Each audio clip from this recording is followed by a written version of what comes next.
எல்லாருக்கும் வணக்கம். Welcome to our channel. இன்னைக்கு நம்ம சேனல்ல என்ன பார்க்க போறோம் பார்த்தீங்கன்னா, நம்ம சிவகார்த்திகேயன் அவர் நடிக்க போற படத்தோட டைட்டில இன்னைக்கு ரிலீஸ் பண்ணியிருக்காங்க. ஆமாங்க. அந்த டைட்டில கேட்டாலே உங்களுக்கு அப்படியே சும்மா அதிரும் பாருங்க. புரிஞ்சுச்சா? ஆமா. அதேதான். அதேதான். பராசக்தி. அந்த பராசக்தி பேரு தான் நம்ம சிவகார்த்திகேயனோட வரப்போற படத்தோட டைட்டில். ஓகே.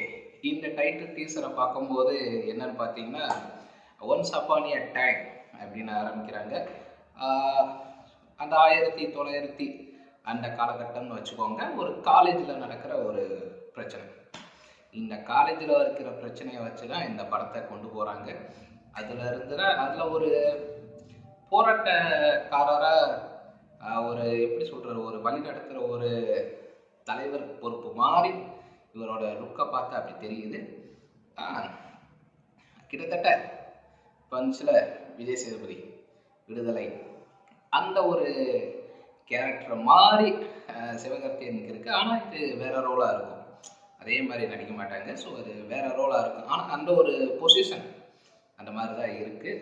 ஸோ இதில் பார்த்தீங்கன்னா ஸ்ரீலீலா டான்சிங் குயினு, அழகு தேவதை, ஓகே எப்படி வேணால் சொல்லிட்டு போங்க, இவங்க நடிக்கிறாங்க. கூட பார்த்தீங்கன்னா நம்ம அதர்வா, அவர் எப்போவுமே செம்மையாக இருப்பார். இடையில கொஞ்சம் கொஞ்சம் படங்கள்லாம் அவருக்கு செட் ஆகலை. இருந்தாலும் இந்த டைட்டில் டீசர் பார்க்குறப்ப அவர் கேட்ட உடம்புக்கு ஏற்ற மாதிரி செம்மையாக இருக்குது. ஸ்டூடெண்ட்டாக வேறு இருக்கார். ஸோ ஸ்டூடெண்ட்லேயே கொஞ்சம் கோக்கர் ஸ்டூடெண்ட்டாக இருப்பார்னு நினைக்கிறேன். காலேஜில் இருக்கிற பிரச்சனைகள்லாம் தட்டி கேட்பார் போல இருக்குது. ஸோ இந்த பிரச்சனைகள்லாம் தட்டி கேட்குறதுனால இவருக்கு என்ன பிரச்சனை வருதுங்கிறத பார்க்கணும். சரி, இப்படிலாம் போயிட்டு இருக்கிறப்ப பார்த்தீங்கன்னா, ஒரு வில்லன்னு ஒன்று வேணும்ல. அந்த வில்லன் யாருன்னு உங்களுக்கு தெரியுதா? உங்களுக்கெல்லாம் எதிர்பார்க்கவே முடியாது. இவரா வில்லன் அப்படிங்கிற மாதிரி இருக்கு. வேற யாரும் இல்லை, ரவிமோகன். ஆமா, நம்ம ரவிமோகன் தான். மக்காமிஷி அவரே தான் போட்டாக்க. அவர் வில்லன் கேரக்டரில் பார்க்க வேண்டியதாக இருக்கு பாரு, செம்மையாக இருக்குது. அந்த லுக்கு அவரோட அந்த கேரக்டருக்கு ஏற்ற மாதிரி பர்ஃபெக்டாக அவர் கொண்டு வராரு. அந்த டைட்டில் டீசர்லேயே செம்மையாக இருக்குது. எனக்கு நல்லா இருக்குது.